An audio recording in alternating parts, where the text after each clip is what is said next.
सादिया साहिबा, मेरा ख्याल है कि आपने गलत समझा। अम्मी आप पर क्यों हंसेंगी? हद में रहो अपनी फातिमा, वरना मैं तुम्हारे शौहर के सारे एहसान भूल जाऊंगी, और ये भी कि उसने मेरे शौहर की जान बचाई थी।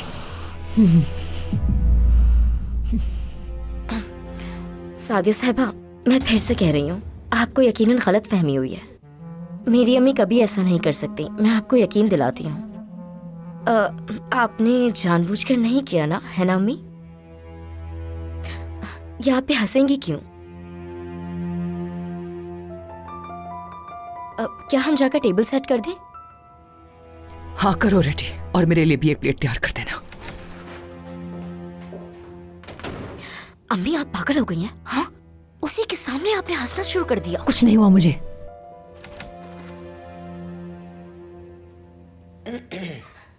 फातिमा, जल्दी से जाके मेज तैयार कर दो।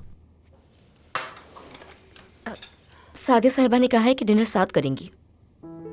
लेकिन वो तो करीम साहब के साथ कहीं जाने वाली थी। उन्होंने जो कहा वो मैंने बता दिया आपको।